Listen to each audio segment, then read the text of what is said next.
I say discomfort is the gateway to victory or progress, what I mean is you have to get good at being uncomfortable, because the only things that make people uncomfortable are a fear about what will happen to their ego, not them. Like, we all know, right? Although our brain is however million years old and it has our neocortex and prefrontal cortex and all of that stuff that people talk about, and biologically we're not wired that when we stand up in front of people it creates a stress response. Totally true. But we all know we're not going to get eaten by a tiger when we stand up on that stage. We know no one's going to physically attack us. In fact, we've probably got more chance of being physically attacked going on the tube in London than we have getting up on a stage, right? In fact, I think you know from being in the audience that most people want you to succeed. People don't want you to fuck up because it's uncomfortable for them as well. So if you know that no one's physically going to attack you and most people want you to succeed when you get up on the stage, what are we actually afraid of? Welcome to the Ideas on Stage podcast, your regular insight into leadership communication.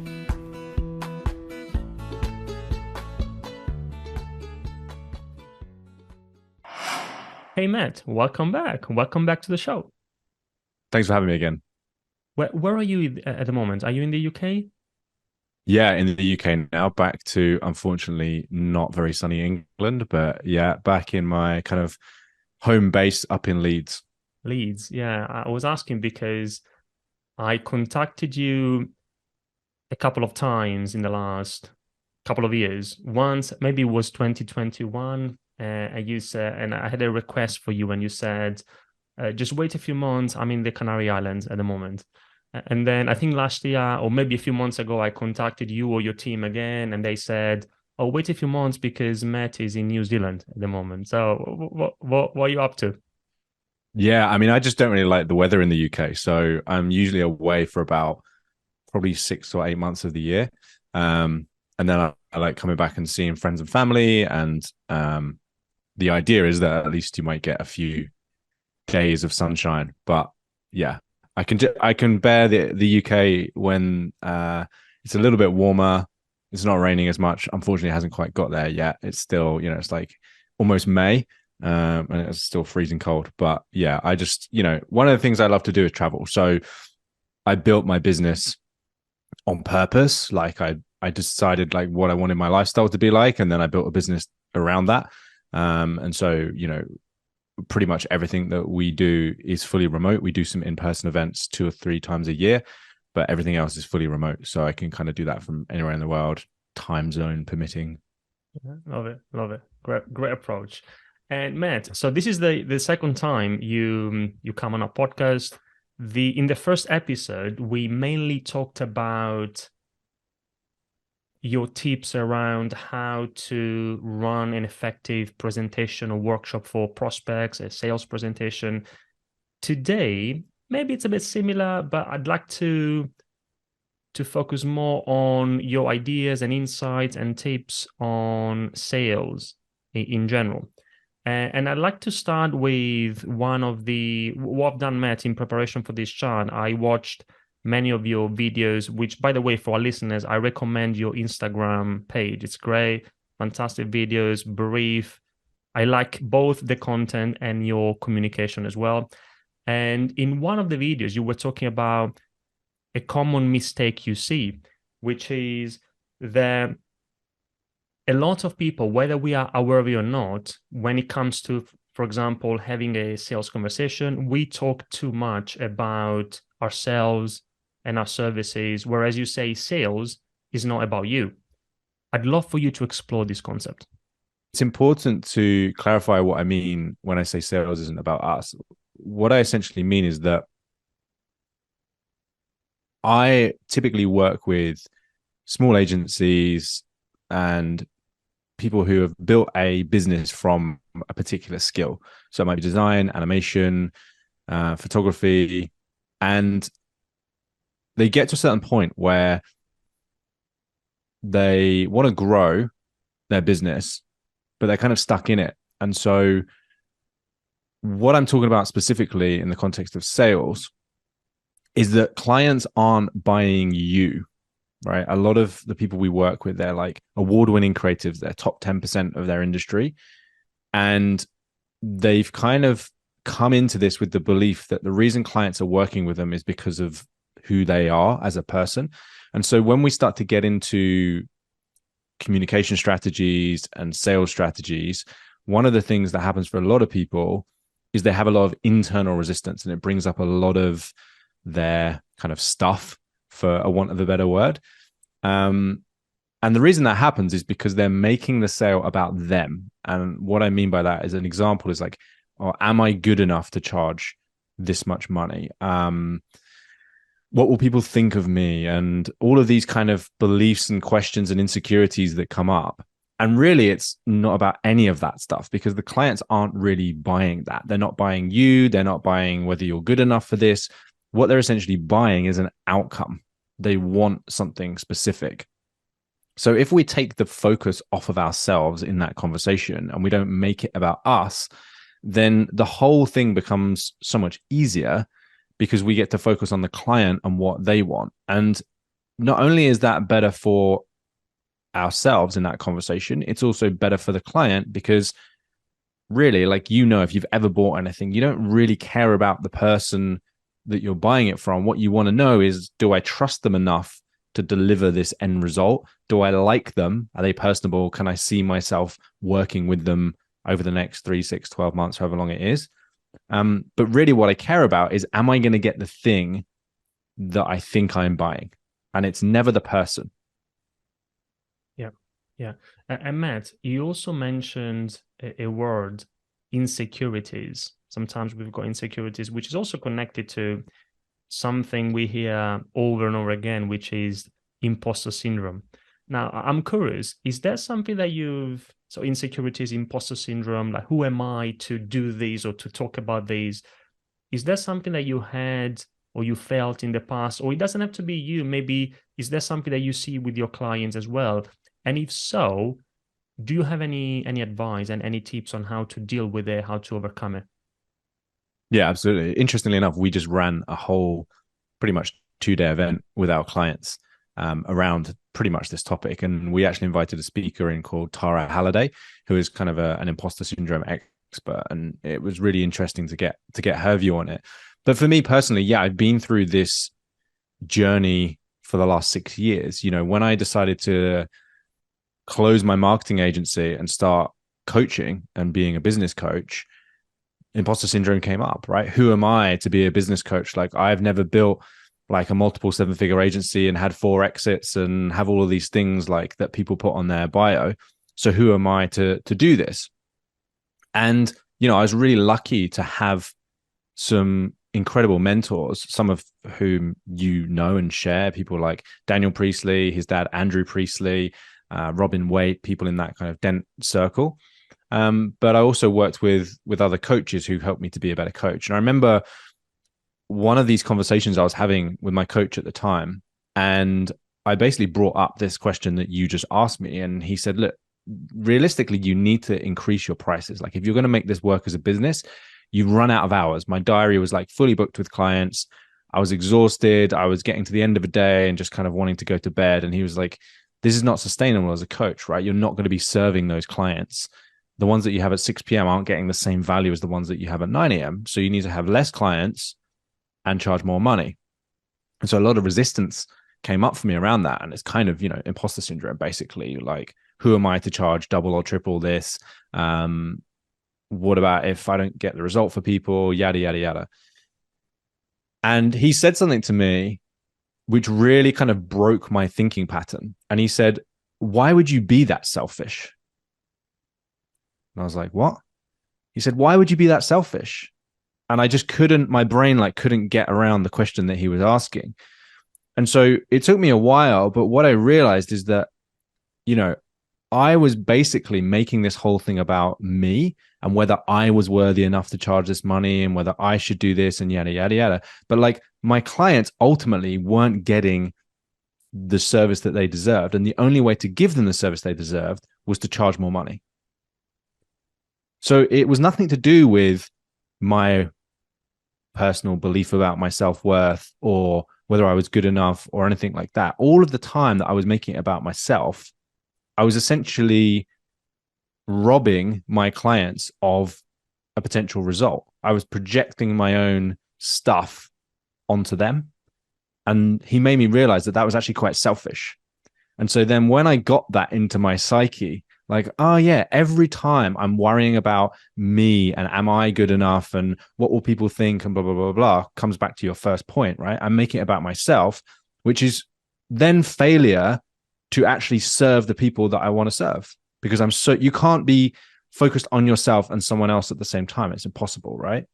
So you have to make a choice. Am I going to focus on me and my insecurities and my self-worth and me, make this about like my stuff? Or am I going to go out and serve my clients?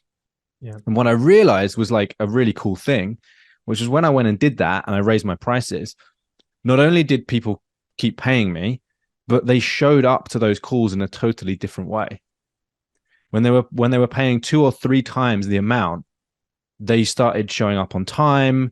They started following through more on their actions. They started doing all of these things that basically I'd wanted them to do up until this point. And again, I was making it about me. Maybe I'm not a good coach, maybe this, maybe that, all this kind of imposter stuff coming out. But as soon as I took the focus off of myself and put it onto my clients, everything changed. You made me think of another idea that you talk about, which is interesting. Because you said, okay, I put the prices up and then everything changed. And you made me think of, you say that good relationships, including relationships with clients or even with potential clients, are built on good boundaries. So you talk about the importance of setting the right boundaries. And I think it might be connected to what we are talking about so far, but can we explore this? Can you tell us more about the importance of setting the right boundaries, especially when working with clients? Yeah, 100%. Well, let's take it away from sales for a second and let's put it to something that like everyone can relate to, which is romantic relationships, right? So let's imagine that you go on a few dates with someone and they turn up late to those dates, like every single time. Now you've got 2 options. You either mention that they've showed up late to that date and you kind of bring it up and you make a point of it not being okay, or you just let it go, right? So they're the 2 options. So your boundary is essentially the decision that you make in that moment. And what I mean by that is you've probably experienced this, and I'm sure people listening to this would have experienced this before. If you let something go, which is not okay for you early on in the first few interactions, then when it crops up down the line, you have no power to change it because you've basically signaled to someone that you tolerate that behavior. So by not saying to someone, oh, like I just noticed that we agreed to meet at 2 and you're here at 2:30, what happened? And just pretending everything's okay. The next time they're late, if you then go, oh, why are you late? They'd be like, well, that's kind of who I am. I'm always late to stuff. You never said anything in the past. Why is it all of a sudden an issue now, right? And then it causes this conflict. So it's the same with clients. If you want to build a good relationship with clients, and when I mean a good relationship, what I mean is a relationship that's founded on trust and respect and freedom, then you have to set your boundaries in the beginning. And really that is about telling someone up front what is expected of them and what is okay and what is not okay. And attending maybe sessions on time is one. In your experience, are there any other examples of boundaries that are important to agree on or set in advance? Yeah, I mean, it's the way that you speak to people. It's saying that you're going to do something and then actually doing it and following through. It's, in the creative world, this is super common. So it's things like last minute amends. It's things like scope creep. It's things like working over weekends or whatever. It's once you accept that once, then you continually have to accept it, because that is the stake that you put in the ground. That is the boundary that you've set. And every time you move that boundary, i.e., you let the client do that more, oh, we just need this on the weekend, or we just need that on the evening, the further back that you take that, the less power you have to then push it forward. You can't all of a sudden just start saying, oh, actually, we're gonna charge you now for these extra amends that you're doing on weekends, or we don't like the fact that you're giving us these amends, because that just feels weird to them, because they've pushed you to that point and that's been okay. So why now all of a sudden is it not okay? And that's usually where people come into that kind of conflict, and they're not really sure how to handle the situation, because they've essentially, and this is one of the things that I try and drum into my clients, they've essentially taught someone how to treat them. Your boundaries are really just a way of teaching someone how to treat you. And so we always ask our clients, when something happens to them, like, oh, I got this really arsey email from my client, or they're asking us to work weekends or scope creep or whatever it is, my first question to them is, what is your role in creating this? What has been your role in creating this? Because most people don't want to look inward. They don't want to look at their boundaries. They don't want to look how they're responsible for this. They just want to point the finger at the client and say, it's your fault. Like, I've got bad clients. Yeah. No, most people don't have bad clients. Most people have bad boundaries. It makes a Does lot that make of sense? It makes a lot of sense. So that's an interesting mind shift. And Matt, if you don't mind, I'd like to go back to the first thing we started talking about. Sales is not about us. There's something connected to this, which is the role of listening. So think about a sales conversation, not just a sales conversation, even a coaching session conversation. For the inexperienced salesperson, we think that selling is about talking and communicating, which is definitely about communicating the value that you offer, your product, your service. And by the way, that's why I wanted you I want you to be back on the podcast, because all of these things are very much connected to the theme of this podcast, which is around communication. But we often ignore the crucial importance of listening in conversations. What's your take on this? Sorry, mate, I wasn't listening to that. What did you say? Exactly. Yeah. Yeah, it's a great question, right? So there's actually two layers to this, Andrea, right? And this is the thing that most people not necessarily don't understand, but let's just take this layer at a time, because I'd say there's a like a basic layer and then there's an advanced layer, and they're both related to sales, but don't try and do the advanced layer before the basic layer. And this is going to sound a little bit patronizing to people listening, so just bear that in mind.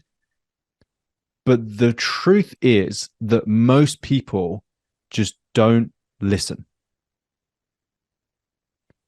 And the way that I can prove that is right now, I almost guarantee, whether you're watching this on 1.5 times speed, whether you're skipping through it to find the good bits, or you're actually listening to it normally, I can guarantee that you're trying to have two conversations.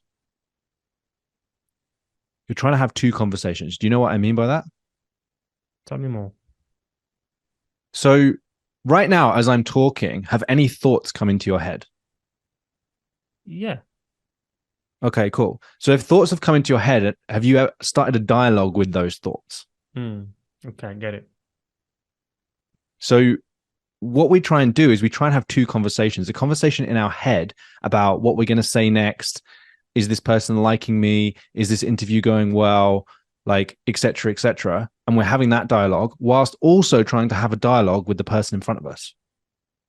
But we cannot do both at the same time.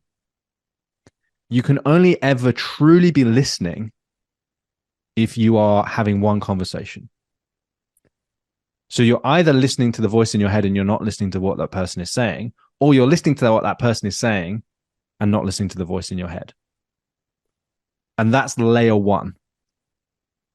And if you can just master that, which is commonly referred to as the art of presence, if you can just be more present in conversations with your prospects, with your clients, with your partner, with your friends, with your family, you will notice that you have a different quality of relationship And Matt, because you're actually listening. before we go to layer two, and maybe that's layer two, I don't know. So then I assume that the solution, I might be totally wrong, is to try and ignore the voice in our head and just have that one conversation with that person, right? Yeah, that's exactly right. The tool that I would encourage everybody uses is a form of meditation. And so if you've never tried meditation before, that would be the first thing. And you've got to find something that resonates with you. But there's a type of meditation which is called noting, right? And noting is really just about observing and labeling the things that are coming into your head. But you can do this in an external way. So if you've ever been on a walk in a forest or somewhere where you just kind of feel at peace and you look around and you notice the little things about the forest. Maybe you just kind of hear the wind moving through the trees. Maybe you just notice the feeling of your feet on the ground. Maybe you hear a bird and you're just kind of listening to those sounds and you realize that for the last kind of 30 seconds or a minute, you haven't actually been thinking about anything. You've just been fully present. Well, the reason that's happening is because you're paying acute attention to what is going on around you. So one of the easiest ways to really listen to somebody is to actually make a conscious effort to pay attention to exactly what they're saying until they have finished speaking. Rather Because than this like is in what my we case, miss. Yeah. rather than like This in is my case now, thinking about what I need to ask next. Yeah, right. Absolutely. So you start thinking about what you need to know, or someone makes a point and you stick on that point. You're like, well, I'm going to say something about that point. And then you're not listening to anything else they're saying because you want to come back to that point and make a point about your point. And then it's kind of just tennis. Yeah. And It's verbal tennis, right? Matt, is there layer two or is layer two Yeah. So something? there's layer two, which is directly related to sales. But until you master layer one, layer two becomes very difficult. So would you like me to tell you what layer two is? Please.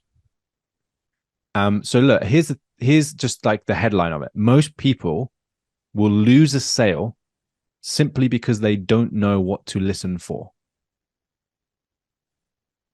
So the first thing is they're not even listening. But the second thing is they don't know what to listen for. Okay, that's interesting. Tell us more. What do we need to listen for? Okay. So when somebody is telling you something, they will constantly give you signals about what that thing means to them. So I'll give you a really good example. If someone says to you, Andrea, just things like just feel really difficult in business right now. And then they carry on talking and I say, this is happening to employees. And then we've got Jane and then blah, blah, blah, blah, blah. And then they go off on something, right? Most people will miss that subtle signal that you just got from them, which was like a sigh, a little bit of slowdown in pace, in their language, in the way that they talk. And that is a signal for you to ask more questions about that thing. Because most people are asking the wrong questions about the wrong problem. Or maybe they're not even asking questions in the first place, which is connected to something else you talk about, which is, for me, it's a game changer, Matt, because I've experienced it myself. You talk about the importance of leading the conversation. And you also you don't do that by talking all the time. You do that by, again, listening. You do that by asking questions, asking the right questions. For me, Matt, the very first sales conversations I had were very bad. I would just turn up and with no plan at all, just think, okay, let's see what that person has to say, and then we'll see what happens. That was my approach. And then when I learned how to lead the sales conversation, and you can do that in a non-salesy way, you have to do, of course, in an elegant way, it can be done.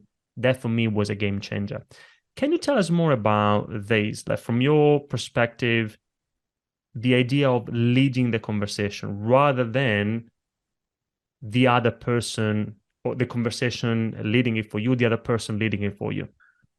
What tends to happen for a lot of people is you jump on a conversation with someone and they start talking at you, and then you lose control of the sales conversation. So what you just said there, leading a sales conversation is really about two things. The first thing is about having what we call a pre-frame.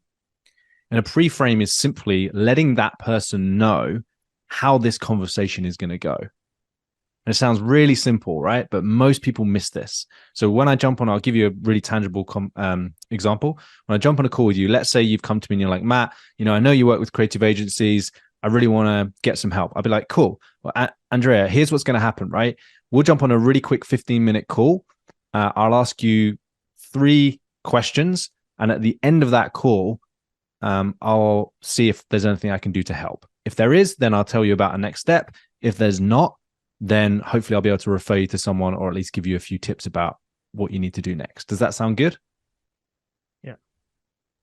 Yeah. So all I've done there is I've just told you how this conversation is going to work. So by pre-framing that conversation, I'm already kind of in control of the conversation. You're looking at me to lead the conversation.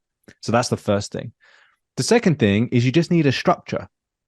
You need to know what those 3 questions are. So most people, like you said, when they first get on their sales call, they're trying to wing it. They're trying to just go, let's see what comes up. And if you think about that as someone who's on the other end of a sales conversation, for me personally, there's nothing worse than having a sales conversation with someone who doesn't know what they need to ask or doesn't have a structure, because it feels like you have to lead everything and you have to push them. And that's not how a sales conversation should feel. It should feel like you're the one being led and you're the one getting the right questions asked, and that person is there to help and serve you. Like, you shouldn't have to feel like you're doing all of the hard work, right? So having a basic structure for a sales conversation is so important. You don't need to go into like script, but you need to have touch points in a conversation that you hit, certain questions that I ask, certain questions that I ask when they answer that, and then how I basically go through and get to the end where we figure out if we can help them or not. Yeah. And again, when you start doing that, I've experienced it myself, it changes everything. Mm-hmm. And I would also like to, let's move to, this is something that we talked about in a previous conversation as part of this podcast, Matt, but it's so important. You also talk about the importance, say, for example, when we run a workshop, it could be a workshop, a webinar, it could be a presentation for prospects, for potential clients. You say that what's really important to do is to give clarity, which means that what people really listen to is what makes people listen is when, as the presenter, when you are able to explain to them their challenges, their problems better than they can do themselves. And if you can do that, they will listen. Can you tell us more about this? Yeah, absolutely. So this is something I learned, many years ago. I think probably from Daniel Priestley, first of all. But then it was reinforced by a lot of people that I saw actually speaking from stage and having great sales conversations.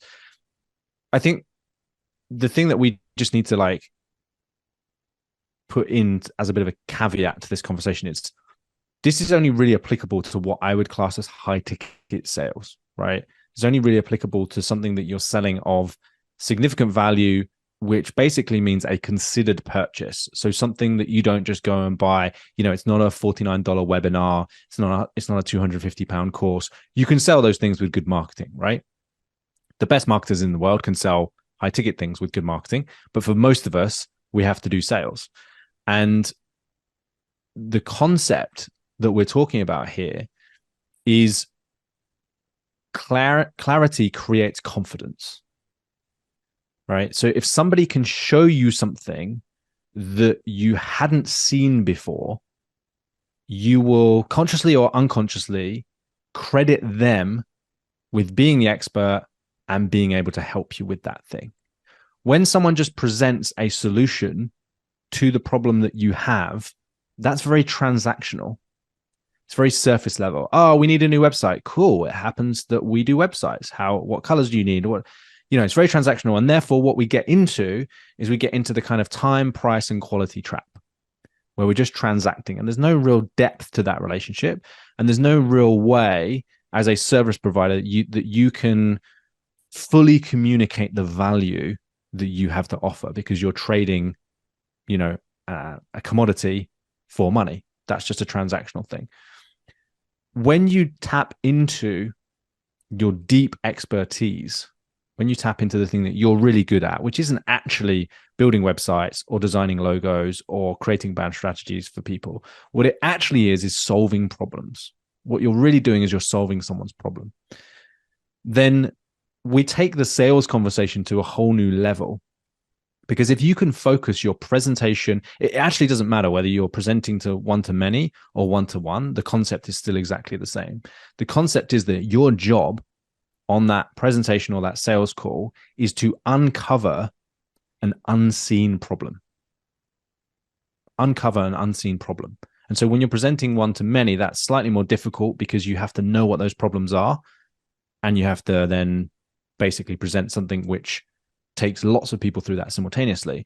When you're one-to-one, you can just listen and you can say, well, it sounds like this is happening, but what I think is really happening is this. Have you ever experienced this? And they're like, yeah, okay, cool. Let me tell you about client X who is experiencing exactly what you're experiencing right now. And they thought that this was the problem. So they went and spent 10 grand on a website and it didn't generate them any more leads. So what we did is we did step A, step B, step C, and that actually helped them to get the result that they want. And they're like, oh my God, yeah, totally. We're making all of these mistakes, right? So what I'm really talking about here is uncovering an unseen problem. And going back to what I said earlier, you can only do that if you know what to listen for and you know the right questions to ask. You can't uncover that problem if you don't know what you're listening for. Yeah. And Matt, I've got a couple of follow-up questions on this. One is in the context of a one-to-many conversation workshop, then I also heard you say that another mistake we make instead of doing this, we, again, think about a presentation for prospects. Most people they've got this tendency to teach everything. They need to include everything in that workshop rather than making sure that we just focus on the right things to give clarity. Is there, you don't have to, but is there anything else here that you like to mention, or have we covered everything already? I guess the question that people might be asking is, how do we do that, right? So how do we actually uncover the problem? How do we actually ask the right questions?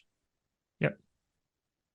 And so I use a little diagram with my clients, and I think about it as like a compass, north, east, south, west.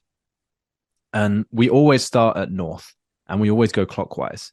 So if you're doing this one-to-one, or even if you're doing this in a way that's maybe kind of pre-recorded, so like you want to do a video sales letter, or you want anything which is basically creating a light bulb moment for someone, right? An insight for them, and they're getting clarity around their problems. We always want to touch these 4 bases.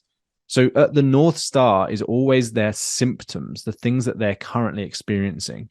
So not their problems, the things that they're frustrated about. So let's take your course or program as an example, right? So just remind me, who's your like ideal client? A business owner or business leader who wants to become a more confident presenter. Okay, cool. So typically, if I'm a business owner or a business leader and I want to become a more confident presenter, what are some of the things that frustrate me at the moment? Like what's going on in my life and business that tell me that I need to become a better presenter or speaker? We give presentations, we communicate our ideas, and then we want the audience to do something, to take action. They don't. Okay, cool. So here would be a really cool like symptom. So do you find yourself giving presentations to big crowds, hoping that it's going to grow your business, but at the end, instead of people throwing money, they just clap? Yeah. You're like, yeah, that's exactly what's going on, right? And if you wanted to extend on that, you could use things like metaphors and analogies. So what comes to my mind is like, if you go to London, you see this everywhere. Go to somewhere like Covent Garden, and there's these people, they're doing these incredible acts. They're like on a unicycle, juggling swords, like eating fire. And everyone's like, whoa, amazing. And then the act stops and he gets down and everyone's going wild. And then they all just walk off and get on with their day. Right.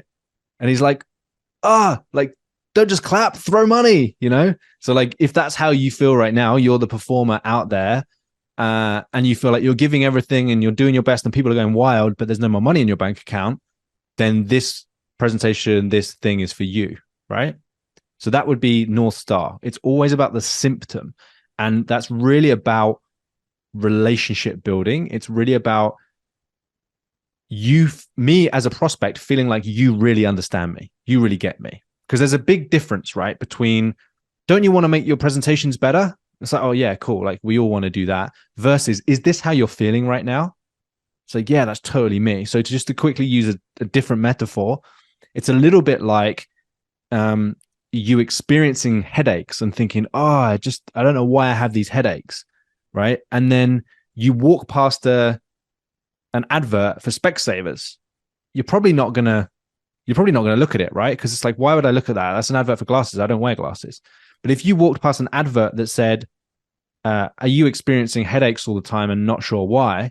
You're probably like, yeah, that's me. Oh, well, come into Specsavers and we'll give you a free eye test to see if maybe you need glasses. Okay, cool. Like now I'm related to that. This person knows what's happening. So that's the symptom. You've always got to start with people who are experiencing. Then if you go around to the east, that part there is the assumptions, right? So in your case, Andrea, like why do people believe that the audience currently aren't doing anything after they've seen a presentation? Like what's their best thinking around that? Yeah, so there's probably like a few, right? Maybe they think that their content's just not good enough. It's not engaging enough. Maybe they think they're not a good speaker, right? Maybe they just think that like they don't come across well on stage or something like that. So that's when you address all of the things that they're worried about. This is why you think you have this problem. And they're like, yeah, that's kind of tying into my deepest fears, my deepest insecurities right now. Okay. Now we know that that's maybe part of it, but it's probably not the underlying problem, right? It's probably not the actual thing that's stopping people taking action and wanting to have a conversation afterwards. So what is the actual problem in your experience? Like what is actually preventing them from people coming up and speaking to them or booking a call or whatever they want people to do? Right. So we need to find something that's actually a quick solution to all of those things that they have probably tried before. Because what happens is most people, the assumptions they have about why they're not getting the solution, they've already tried to find solutions. So if you just present a solution to those things, they're going to go, yeah, tried that. Or I'm never going to be a good speaker. I'm just not cut out for the speaking world. So what I would suggest you do is you basically tell them that those things they think are the problem or the assumptions they have aren't actually the problem. And the reason this works is because you're now bringing something new into their awareness, which they haven't thought about before. So therefore, they haven't had time to attach themselves, their ego, all of the stuff that they're currently thinking that they've currently tried to that problem. Right? So I'll give you a specific thing that I think you could add into your presentations. Like based on what I know about sales and what I know about presentations, I would say the real problem is that they just haven't structured their presentation properly and they don't have a compelling enough call to action that feels natural and non-salesy. Like they don't know how to take someone from clapping to throwing them money. They're missing that gap. They don't know how to create the transition. So what I want to show you in the next 25 to 30 minutes is how to take someone from clapping to throwing money. So the next time you give a presentation, you have a queue of prospects lining up to talk to you at the back of the room. Yeah. Now, do you see how that cycle is different from just going, hey, you want to have better presentations? Here are the 3 things you need to do. You need to get better at speaking, you need better content, and you need a more compelling message. Because people just go, yeah, great. Like I tried that. Or how do I do that? Or whereas the last one, it's like, I mean, I'll ask you, have I got your interest? Would you be signing up for that webinar? Definitely. And And also, Matt, connected to this, so we're talking about creating you mentioned a light bulb moment, right? Mm-hmm. And you also mentioned a couple of times, you used it yourself in these interviews so far, analogies, metaphors, and you also talk about the importance of for us to be able to create the light bulb moment. It's not the only thing we can do, but it can work really well if we use a metaphor, an analogy. Why this is very much connected to the theme of this podcast. When I work with clients, Matt, we always work on thinking about analogies, metaphors. That's very powerful in communication. Tell us more about these in the context of a sales conversation, a sales workshop. Yeah, well, I think the reason metaphors and analogies are so powerful is because it's the fastest and simplest way to link something that someone doesn't know to something that they do know. And so I think the reason it works so well in teaching and especially in sales conversations is that it reframes the way that someone thinks about a particular problem or a particular solution. So we've all had the experience of going and seeing a show or seeing a street performer and seeing them getting all really excited and then seeing like a hat on the floor with a few coins in it. Like, we know what that's like, and we associate these kind of street performers with like the poor starving artist trying to make a living. And so if you then relate that to what's happening in their business, it's like, holy, I don't want to be the starving performing artist, right? You've taken something that they don't know or couldn't really articulate and linked it to something that they do know and they have experienced. So metaphors and analogies for me really are about, if you can create metaphors and analogies around things that you know your ideal clients have experienced in the real world, then they're really, really powerful. So every time I think about one, I think about like, what is it that, you know, someone somewhere would have experienced in that world? And the more you can do that and then relate it to a new concept, the more people have those kind of light bulb moments, those aha moments. I get this now because there was something in this world which I didn't really understand. It was kind of a weird nebulous concept. There's something in this world that I do understand, and the metaphor and the analogy is the kind of the bridge between those two things. So true. The best way to explain something new is to attach it, to connect it with something that the audience already knows and understands. So again, Exactly. connecting these to it's not just in sales, in communication in general, presentations, public speaking. There's an important message you want to get across. Then ask yourself, okay, is there an analogy? Is there a metaphor I can use to illustrate that point? Another thing that we can do to illustrate important points is storytelling.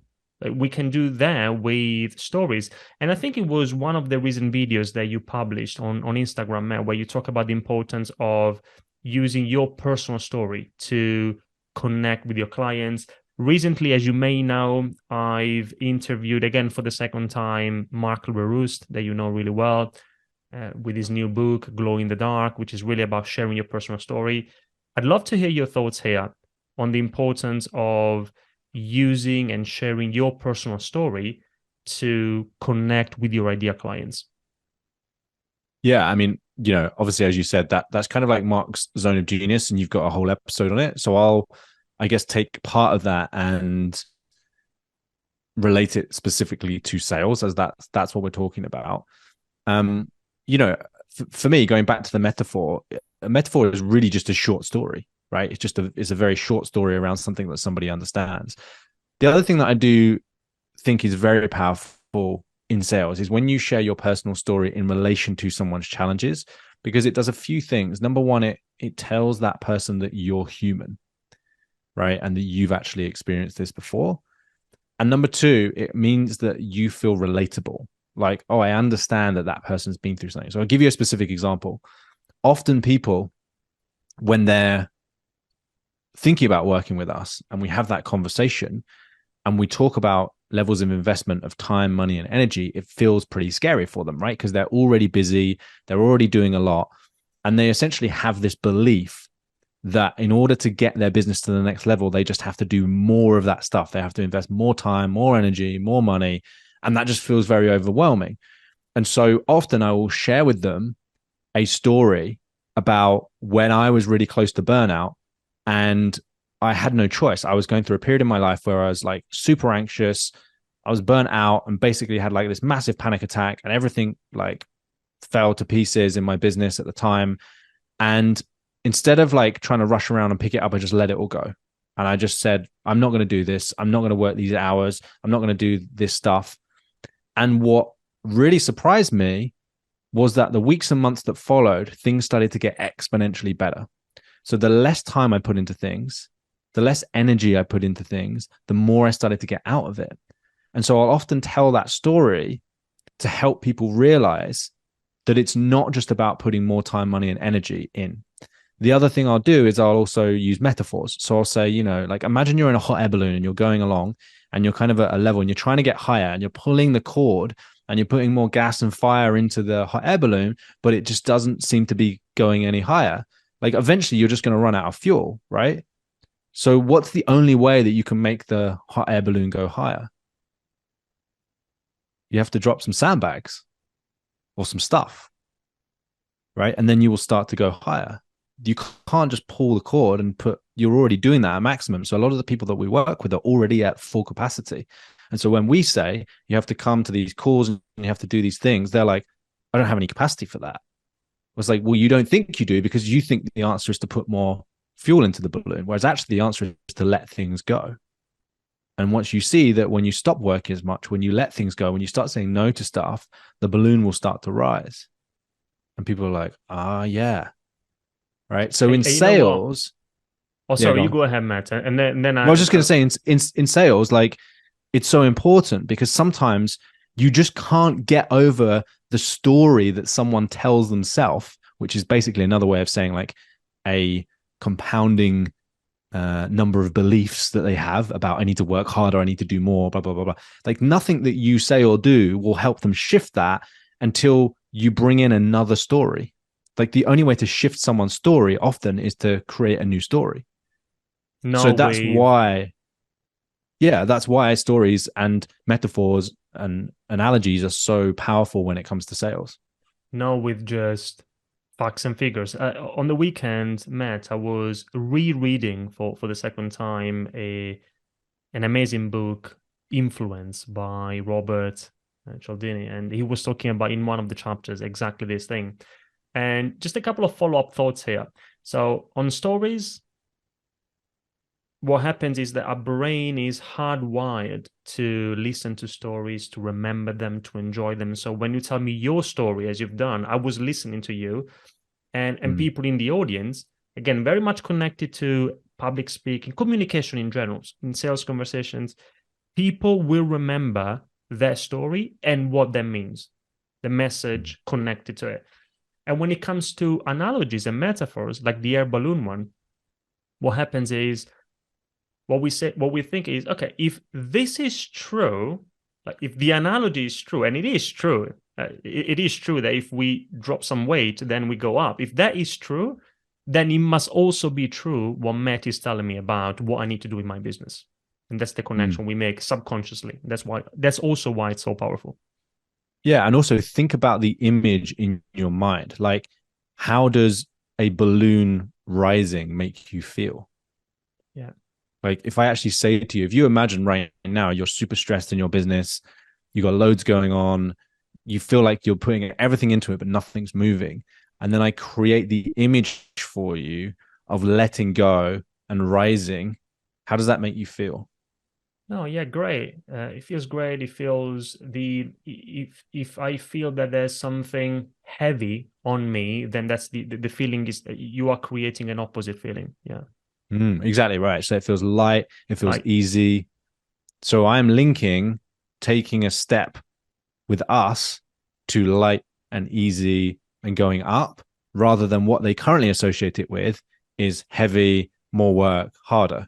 Until I shift that belief, it doesn't matter how good this program is. It could come with a 300% money back guarantee. If they believe that they've got to do more of what they're currently doing, which is causing them pain to get that thing, they're just never going to move on it. Yeah. In the book I was reading this weekend, the idea was if you want to, and it's very much connected to what you've just said, if you want to change emotions, you need to use emotions. Now, you said if you want Mm. to change somebody's story, you need to use a story, not just facts and figures. You want to Hmm. change someone's feeling about something, then we need to use feeling. And we use feeling when we share a story, when we use an analogy, a metaphor, an anecdote, an example. Okay. Yeah. Now, Matt, Well, I would just to also, pause you there for a second, just because I think like there's an important point to be made there is like when we're talking in the context of sales and communication, like every sale is about emotion. Like people think they're buying an outcome. They're not. They're buying a feeling. They're buying the feeling that that outcome will get them. They're buying the feeling of their business getting to seven figures. They're buying the feeling of spending more time with their family. They're buying the feeling of being able to pick and choose what clients that they work with. So if you don't understand the emotion, if you don't understand the emotional reasons behind why people buy, then it'll be very difficult to make a sale. you know what happened now? As you were explaining these, I was listening to you and I was paying attention to the dialogue in my head, as you said at the beginning, because recently, I mean, you've published your own book some time ago. I think it was 2021 for you or 2020? Yeah, Create and correct. Prosper. Yeah. Mm-hmm. Now, I've recently then made an important investment for me, for the business, to publish my own book that, depending on when this episode will be published, but it should be around the book should be out around July 2023. And so I was thinking about, okay, what was the feeling there? Why did I make that decision? So it's not, you say it's not just the outcome, the book being published. What was my feeling there? I don't have an answer yet, but I was thinking about it. Yeah, 100%. Because if you just took one of those books behind you and you changed the cover and you put your name on it and you had it on your desk, it probably wouldn't give you that feeling, Mm. right? The feeling is you having put in that work and that time, something that you're proud of, that is essentially infinitely scalable, something that allows you to get your message out, something that allows you to have the credibility of being an author. It's all of those things that you're buying. You're not really buying because be honest with you, the book writing process is hard, right? And there's lots of stuff that comes with it that isn't fun. So you're definitely not buying that. Yeah, I'm not buying that. And you're right, I'm not buying the thing, like a Mm. physical copy of something. There's more to that. Yeah. Okay, Matt, let's change topic if you want. It's always very much connected, but you also, I watched another video where you said you need to replace proposals with presentations. Mhm. And of course, for me, it's great to hear that. That's what we do. We help our clients give presentations. Now, I know what you mean, but for the benefit of our listeners, in the context of sales, in a sales context, what do you mean by replacing proposals with presentations? Yeah. Well, I mean, have you ever sent a proposal to somebody? Like, have you ever had a business where you send like proposals via email or paper? Yeah, so now I tend not to do it. In the Yeah, but you past, have done it in the yes. past, right? Yeah, in the past, yes. But even Mhm. now, even if I try as much as possible to never do that, like last week, for example, I don't know if I had to do it, but I did it. I sent a proposal. Yeah. So, what do you think happens when someone gets that proposal? Like, talk me through the process on their end. Yeah, so I'm not sure, but my concern, and I do have that concern, is that you send that proposal, even if you try to make it as concise as possible. First of all, will they read it? That's the first Hmm. question. Will they actually read the proposal? And if so, will they read? Then the second question, okay, will they read the entire proposal? And Hmm. then, even if they do, without context, will they actually understand? Will they understand the value behind it? Hmm. Yeah, I think there's actually three questions, right? The first one is, will they even read it? The second one is, will they read the whole thing? And the third one is, where will they read it? So, do you think there's a difference between whether that person says yes or no to the proposal depending on where they read it? Yeah, context makes a difference, definitely. Yeah, imagine you've come home from a long day at work. You're in the living room, you've got your kids jumping around screaming, your wife's asking you what you want for dinner, and you're trying to scroll through this. And you're like, look, I just need 5 minutes to look over this proposal, right? And you're scrolling through, blah, blah, blah. What's the main thing that you're probably paying attention to in that proposal? Well, I don't know if it's the main thing, but definitely one of the main things. Maybe the main thing is the price. Yeah, you'd probably go straight to the last page. How much is this going to cost me? Do I feel like based on that conversation it was worth it? Should I go and get some more proposals and more quotes from other people? So there's no opportunity to actually have a value-based conversation. When you send a proposal, it voids the possibility of having what I would call a value-based conversation. Because like you said, you can't control the context, but also you can't handle objections. You can't think out loud. That person is just thinking in their head and they're having a conversation with themselves. And the problem with that, Andrea, the problem with people having a conversation with themselves is they're using the same thinking in that conversation that is usually currently creating those problems. So I'll give you a really tangible example. Hey, I'm thinking about investing in myself because I know I need my presentations to be better. Cool. And Andrea, what does it look like to work with you? Oh, first we do this, then we do this, then we do this. And this is what we get. Okay, cool. Send me over a proposal and I'll see what that looks like, right? Proposal comes through. I look at it. Oh, that's quite expensive. Oh, I'm not sure whether I should do that. And then all of those things that I told you were already keeping them stuck, their assumptions. Well, I don't really know if I'm cut out to be a speaker. What about if this doesn't work for me? Do I really want to invest this money? It's a lot of money. Like, what else could I spend that on? You have no opportunity to have a conversation about that. But those questions they're asking themselves are the reason why they haven't already solved those problems. So we've got a big mantra on our program, which is your current thinking creates your current results. So when you send someone a proposal, they're looking at that proposal with their current thinking, which is creating the problem that you're trying to help them solve in the first place. Whereas a sales conversation allows them the space to actually change the thinking and actually see their problem from a new perspective. And your job as a salesperson is just to do exactly that, to help them see their problem from a new perspective. Or another way of saying that is uncover the problem that they didn't even realize that they had. Which is what we were talking about at the beginning. Yeah. And Matt, you also said now that one of the things that sending a proposal doesn't allow you to do is to handle objections. Mm-hmm. By any chance, do you have any tips on how to do that effectively? How to handle objections in a sales conversation? Yeah, 100%. This is something that I changed recently, which allowed me to charge a lot more money for what we do and actually get to a place where I feel like the investment people are making is in alignment with the results that we get for people.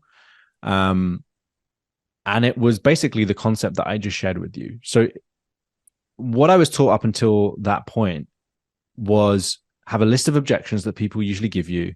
You know, oh, this is too expensive. I need some time to think about it. I need to ask my wife, yada, yada, yada. And then come up with solutions to those objections, basically, right? Which isn't a terrible thing to do. It's good practice.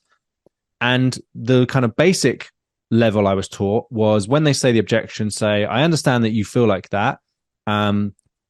However, right? So for example, let's say you get a lot of people saying, well, Andrea, you know, I really want to do this, but it just feels like a lot of money for me right now. You could say, I understand that it feels like a lot of money for you, Matt.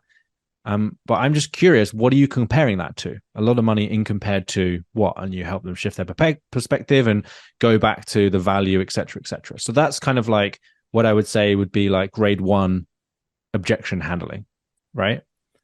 But if you really want to raise your game around objection handling, you need to really embed this idea that your current thinking creates your current results.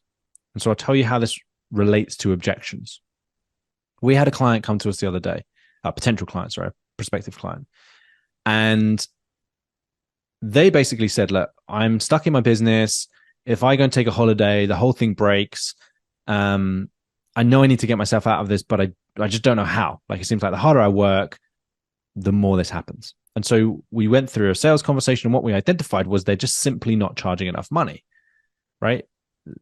And what was interesting was the thing that's stopping them charging more money is that they believe that there's lots of like people who scam people on the internet. And if they start just charging like crazy amounts of money, everyone's just going to think that they're a scammer, right? So that was the belief. So your current thinking is there's lots of scammers, and if I charge lots of money, people will think I'm a scammer. Well, guess what objection came up when I told them how much our program cost? Yeah. Too expensive. Yeah, too expensive. What about if this is a scam? Yeah. What about if this doesn't work? Yeah, so I could have gone through and handled all of those objections, but A, it would have taken me ages, and B, it probably wouldn't have made the sale. The thing I focused on was when you think about this investment, how much of that thinking is influenced by what we just uncovered. So another way of saying that is how much of the thinking is involved when you make this decision, i.e., the thing you just told me that lots of people are scammers online and that's why I can't raise my prices. How much of that is coming into this thinking? And they're like, oh yeah, that's exactly why I'm stuck right now, because that's how I think about things that are high ticket sales. So in 99% of cases, the objection is not the problem. It's the thinking behind the objection that you need to address. And so if you just spend time addressing the objections, you're going to be there all day. Whereas, so for example, let's go back to the balloon analogy. The thinking is, if I work with a coach and I grow my business, I'm going to have to put more time and more energy than I'm currently doing to make that happen. So I could say, oh no, don't worry, we only have one call a week, and we make sure you focus on the right things, and our content is tailored so that you're only working on the right things at the right time. But that's not going to help. The problem is that their thinking is that they have to work harder and do more to get more. That's the problem. And it's only when you handle that they will move forwards. Great. Powerful. Yeah, I can see, Matt, how the first approach is level 1, and then this one is level 2, more advanced. Yeah, I love it. Okay. Yeah. And Matt, as we approach the conclusion of our conversation, in your book, Create and Prosper, which I recommend to our listeners, there's a chapter where you talk about discomfort, and you say that discomfort is the gateway to success. And again, so relevant to my context, our context, public speaking, presenting. Presenting is not a comfortable thing to do. It's not meant to be comfortable. Yeah. And so the same is true in other areas.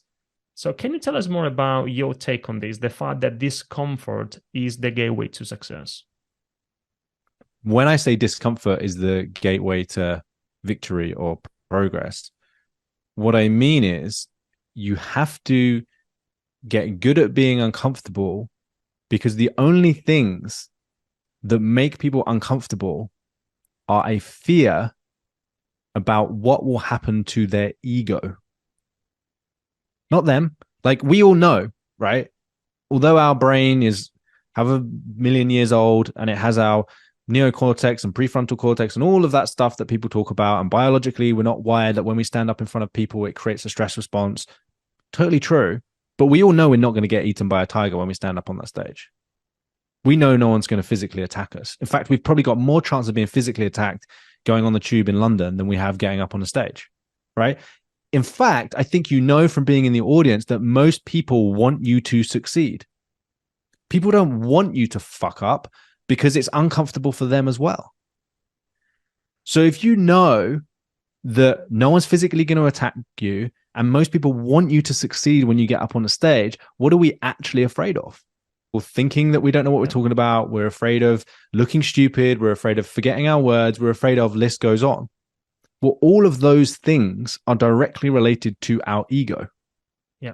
our sense of who we are. We don't want our sense of who we are to be dismantled. Well, in order to progress, in order to create something significant, you have to be okay with your ego being dismantled. Because I can guarantee the person that you're going to be when you have a 7 or 8-figure business is not going to be the same person that you are today. There is no way, if you currently own a 6-figure business, there is no way you can get to 7 or 8 figures without becoming a different person. Because if you were that person, you'd already have the business.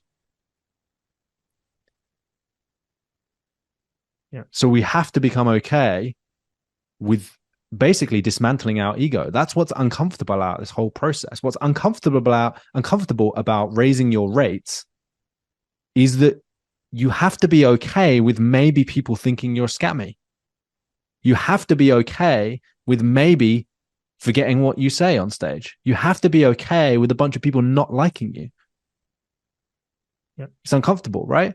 But the more you can make yourself uncomfortable, the more you become okay with your ego essentially being destroyed. And the more you can destroy your ego, the easier it is to become successful.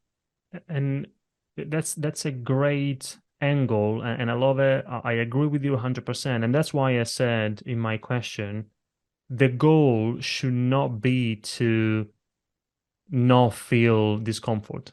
Discomfort will be there, but what you said is we need to be okay with feeling discomfort. And that's the gateway to success. Yeah. Yeah. Okay. Because nobody likes it, right? If I tell you, you have to be okay. Like if I said, Andrea, there's going to be a bunch of people out there who think this podcast is shit. And they think that you're like a bad speaker. And they're thinking to themselves, how can this guy tell people to present when he can't even present himself? How does that make you feel? Not great. Yeah, not great, right? It feels shit. But it feels shit because there's part of us that believes that's true. If we didn't believe it was true, then we wouldn't care. Yeah. And that's the work, right? You have to get uncomfortable with looking at those hard truths. If I said to you, Andrea, you're a green Martian and you eat way too many donuts, does that give you the same emotional response as the last insult? No, you're right. I don't care. Yeah, you don't care because you don't believe at any level that that's true. We only get attached to things that we believe are true. So the people that are worried about getting up on stage, they're not worried about forgetting their words. They're not worried about saying the wrong thing. They're worried that that act is going to validate the belief they have about themselves that they're not enough. That's what it's really about. Love it. Yeah. And the only way you can get over that is to be uncomfortable and to do it and realize that you got up there and people still clapped and you bombed totally and people still came up to you afterwards and was like, like, sorry that sucked, but I still love you anyway. Yeah. We want to do it anyway, despite the discomfort, despite the fear. Yeah. And if we and that's what most people just aren't. Most people just aren't willing to do that. Yeah. But if we are willing to do that, and if we make the decision to do it anyway, despite the discomfort, and if we do it enough times, then we do get to a point where it becomes easier and easier to deal with these challenges. Okay, man. Yeah, well, we get to a point where we don't care, and that's the real success. Is when I'm going up on stage, I'm not thinking I might forget what I'm going to say. I probably will forget what I'm going to say. I'm not worried about what people think of me because I know this presentation isn't about me. It's about the people in the audience. I'm not worried about damaging my reputation because my reputation isn't built on one talk.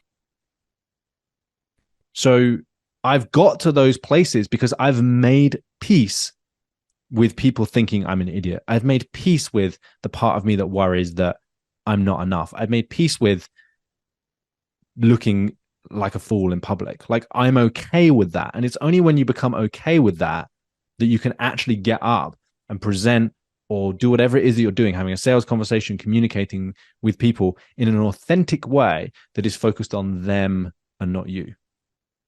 Great perspective. Matt, if you think about everything we talked about today, beyond your own book, which again, I recommend to everybody, Create and Prosper, Do you have any other recommendations? Is there one book or a few other books that you would recommend if you think about all of the things we talked about today? Yeah, I mean, there's a few books that I've read over the years that have really helped me with sales.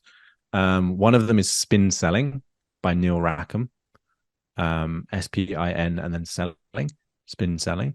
The other book that I really like is To Sell is Human by Daniel Daniel Pink. Pink. Yeah, that's a great book. And they're like specifically in terms of sales and the stuff that we've talked about. The guy that taught me a lot of this stuff is called Chris Kenny. He's an American guy, but he's awesome. His whole thing is like sales, high ticket sales, and he's just helped me to be a better coach, a better person, I hope, have more self-awareness, and definitely help me to raise my business game. So I definitely need to kind of tip my hat to him and acknowledge him on this journey as well. Couple of things you said. So first of all, Daniel Pink, I'm trying to get him on the podcast. I don't know if I'll ever be able to do that, but that would be great. Amazing book. Now you said he's American, but he's great. He's American, but he's great. Yeah. Yeah, I mean, I think a lot of people, correct me if I'm wrong, but a lot of people that listen to this podcast are based in Europe. Yeah. And I think like as Europeans, we sometimes struggle to get on board with like American teachers or influencers or whatever you call them. And I might just be projecting here, but I would say this is kind of from some of our clients and people that we've worked with as well. Like there's people that do a lot of stuff similar to me, and we often have clients that come to us and be like, I just couldn't get on board with their philosophy or their way of thinking. Like they're a bit too American for me, and over it's just the top, like sometimes over the top. Yeah, over the top, or a bit too like you can do anything or whatever it is that people think of. And so I guess I just caveated that with being like, actually, there are some incredible, people in the States doing some incredible work that really is like transformational. So try not to let your bias or your kind of views of those teachers get in the way of actually exploring it. And when you see a video for the first time, most people judge someone within the first like 10 to 20 seconds. So all I'm saying is that some of those things I mentioned, like, don't do that. Reserve your judgment and actually dive into the content. Like Tony Robbins is a great example. If you mention Tony Robbins to a lot of people in the UK, they have a very visceral response, like, oh, that guy, like, oh. But actually, like Tony Robbins' work is incredible. Like when you dig into it, when you get into the content, the stuff that he does with people is just extraordinary. Like I don't know anybody else that can create that level of transformation for people in such a short period of time. I'm sure there are people, but I've just personally never come across them. So he's a great example of someone where it's like you just need to forget your biases or your prejudices or whatever, and just like deep dive into that content because it's incredible. Absolutely, which is a great reminder in general. Like when it comes to cultural differences. So thank you for that. And no worries, man. Now, talk about your book, and then we are almost done. And thank you very much again for your time. If you could go back, and maybe you mentioned something before we went live. If you could go back and change something in your book, Create and Prosper, or add something or remove something, would you do that? And if so, what would you change? Yeah, we're actually going through a revised edition at the moment. So, as you said, I wrote this a few years ago. I've learned a lot since then. A lot's changed since then. The book was written really for freelancers because I was a freelancer before I started my agency. I didn't really feel at the time like I had authority to talk about growing an agency. I also didn't have that much experience with working with clients. But since then, we've worked with like hundreds of agency owners. So I've basically put everything that I have learned from the past 3 or 4 years into the new revised, expanded, updated version of it. So there's quite a lot that I'm going to change. Probably don't have time to go through it all, but within the next few months, there's going to be a revised edition out there. The foreword's going to be written by someone who we both know, who I won't say right now, just in case for any reason it doesn't happen. But I'm excited to have that. And it's free, right? I give copies of my book. I don't write that book to make money. I write it to spread the message about what we're talking about today. inevitably a number of those clients will read that book and want further help, and we get clients from it. So it's a great way to do that. But yeah, the edition that we've got out at the moment is probably more geared towards freelancers, and the edition that we're bringing out in probably 2 or 3 months now is going to be geared more towards agency owners. So that's kind of the biggest shift. Can I guess who the person is writing the forward, or is it top secret? We shouldn't talk about it. For now, it's top secret. Yeah. Okay. But if it's who I have in mind, okay, interesting. Yeah, well done. Yeah. Okay, great. And Matt, if anybody wants to connect with you, where should they go? What should they do? And then, of course, we're going to include everything in the show notes. Yeah, so LinkedIn is the platform that I'm most active on. I'm on it every day. If you send me a direct message on there, I probably will respond.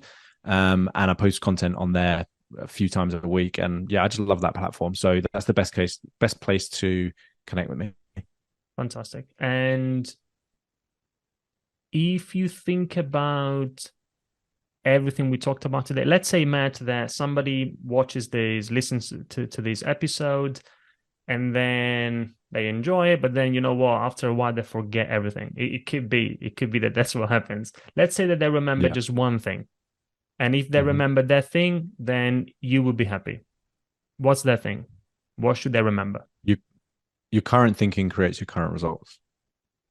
Your current thinking creates your current results. Okay, so we'll close with that. And Matt, thank you very much again for your time. It's the second time you appeared. I really appreciate it. Let's keep in touch, and all the very best. Thanks for having me back, man. Awesome. If you enjoyed this episode of the Ideas on Stage podcast, there are many more you might like. So please subscribe, leave us a review, and tell us what you think. You can find many more ideas on business communication at ideasonstage.com, or by searching for Ideas on Stage on iTunes, YouTube, or wherever you get your podcasts. Thanks for listening, and goodbye for now.